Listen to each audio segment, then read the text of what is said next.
wa sahbihi wa man da'a bida'watihi ila yaumiddin. Pertama-tama marilah kita memanjatkan puji syukur kehadirat Allah Subhanahu wa taala yang mana pada pagi hari ini kita masih diberikan nikmat kesehatan, keafiatan, kesempatan sehingga kita kembali berkumpul di ruangan ini dalam keadaan sehat walafiat. Salawat dan salam marilah kita kirimkan kepada Nabi Muhammad Sallallahu Alaihi Wasallam beserta keluarga dan para sahabatnya sekalian. Yang saya hormati Bapak dan Ibu tim penilai dari Kemana Kota, Pak Salim, Ibu Nurhayati yang kami sama-sama cintai ya, para asatidzah yang sempat hadir pada kesempatan ini. Alhamdulillah pagi ini waktu yang kita tunggu-tunggu ya, setelah jadwal sampai kepada kami telah menyiapkan beberapa administrasi seperti kita lihat. Alhamdulillah. Baik, saya akan menyampaikan gambaran madrasah kita MTS Al-Herat Pusat Palu. Jadi MTS Al-Herat Pusat Palu ini berdiri pada tahun 1976. Lahir dari perubahan Al-Khairat, Madrasah Mu'alimin yang didirikan Habib Idrus bin Salim Al-Jufri. Jadi kalau kita melihat tahun 76 sampai sekarang ini kurang lebih 45 tahun yang telah mencetak generasi alumni yang luar biasa, yang sampai hari ini ada yang menjadi menteri dan ada yang menjadi gubernur. Ya, Gubernur Ternate itu lahir dari MTS Al-Herat karena tahun 70-an dia masih berada di Palu terus melanjutkan ke Madinah. Itulah dan banyak lagi alumni Al-Herat yang ada. Jadi walaupun dia berbasis agama atau pesantren, tapi tidak menghalangi atau tidak ini dengan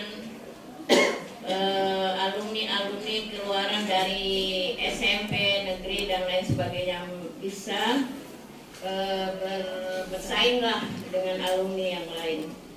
Jadi kalau kita melihat sekarang ini, baik saya akan menyampaikan visi dari MTS membentuk generasi berkarakter Islam, terdepan dalam prestasi dan berwawasan lingkungan. Kalau kita mengawali visi ini dengan membentuk generasi berkarakter Islam, kita mengangkat dari hadis Nabi yaitu innama bu'istu liutamima makarimal akhlak. Jadi Nabi itu diutus untuk menyempurnakan akhlak. Demikian pula dengan pendiri Al-Herat.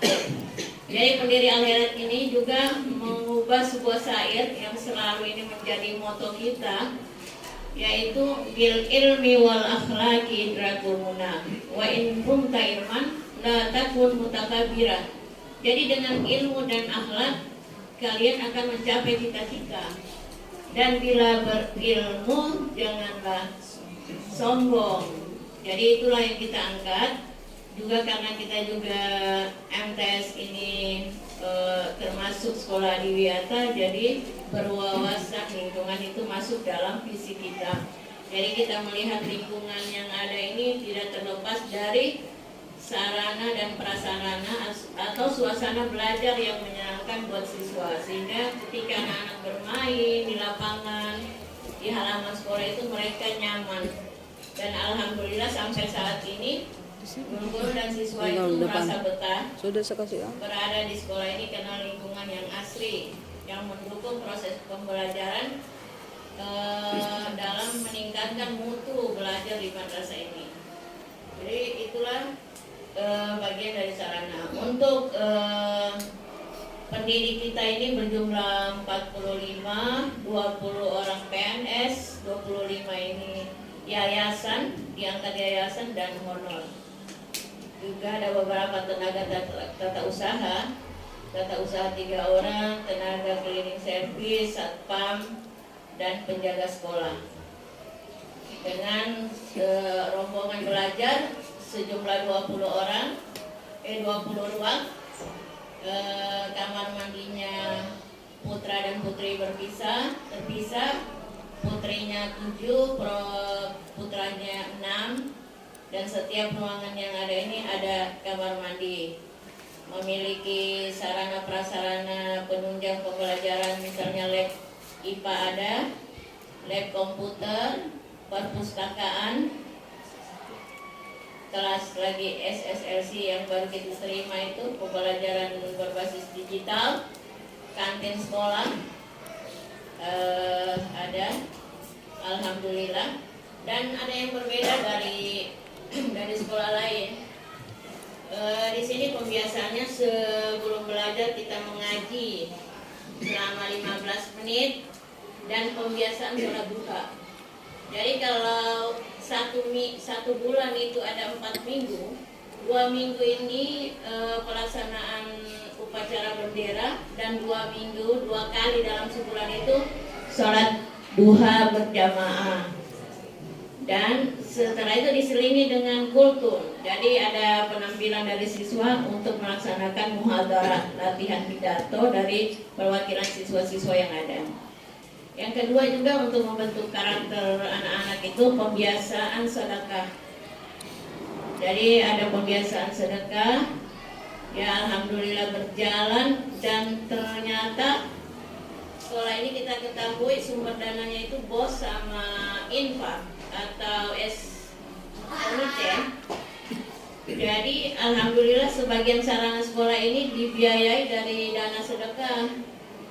Jadi kayak kita melihat gazebo ini di depan, ini 40 juta itu dari hasil sedekah. Jadi kita tidak mengumpulkan sedekah untuk membiayai, untuk membeli sesuatu, tapi memang kita mengumpulkan sedekah hanya meniat untuk pembiasaan. Di samping juga mungkin ya alhamdulillah mendapatkan pahala. Jadi juga ada mobil ya, mobil bis. Mobil bis ini kita beli 300 juta. Namun dicicil 100 juta itu murni, 111 juta itu murni dari dana sedekah. Sisanya dari infak yang kita cicil setiap bulan. Itu dari pembiasaan sedekah. Selanjutnya sarana sekolah. Ya karena kita madrasah swasta, tentu juga tidak selamanya mendapatkan bantuan. Jadi bagaimana strateginya sekolah untuk meningkatkan mutu sekolah, termasuk melengkapi sarana yang dibutuhkan oleh sekolah. Nah, jadi ada kebutuhan pada tahun 2018 kita sama-sama ketahui waktu itu ada gempa.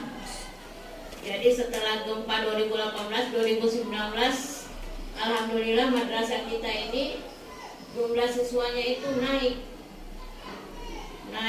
dari jumlah 400 lebih menjadi 500 lebih.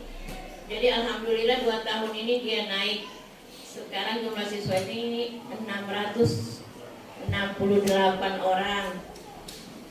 Melihat keadaan yang ada, biasanya kita sholat duhur di madrasah ini di aula. Namun karena kapasitasnya terbatas, akhirnya kita berupaya untuk membangun gedung musala. Nah, waktu itu kita tidak memiliki anggaran atau tidak ada bantuan apa-apa, tapi semangat saja bagaimana supaya anak-anak ini punya ruang sholat yang memadai sehingga bisa semua jumlah siswa itu ikut sholat duhur. Alhamdulillah kita bisa membangun musala ini dengan bantuan dana komite, dana infak, ya, dana infak dan bantuan dari alumni dan masyarakat. Jadi memang tidak ada bantuan atau proposal yang kita edarkan, memang murni. Alhamdulillah bisa terwujud musala yang kita bisa lihat. Jadi demikian mungkin bisa ada sedikit gambaran bagaimana madrasah ini, bisa juga kita melihat nanti dari dokumen. Dari sekian pemaparan tentunya kami belum menjadi madrasah yang saya kira harapan yang sempurna. Tentu dengan penilaian ini kita bisa dapat mengukur sejauh mana madrasah ini menjadi sekolah yang terbaik, tentunya dari penilaian yang ada. Saya kira masukan, koreksi dari tim penilai sangat kami harapkan dalam membangun atau membawa madrasah ini lebih baik ke depannya. Juga tentunya terima kasih saya juga kepada teman-teman yang telah menyusun dokumen yang ada sehingga bisa terlaksana pada saat ini. Saya kira itu demikian, dan tentunya permohonan maaf ya Pak jika sekiranya nanti ada kekurangan lewat kesempatan ini, saya mohon maaf. Akhirul kalam, Wallahu musta'an. Assalamualaikum warahmatullahi wabarakatuh.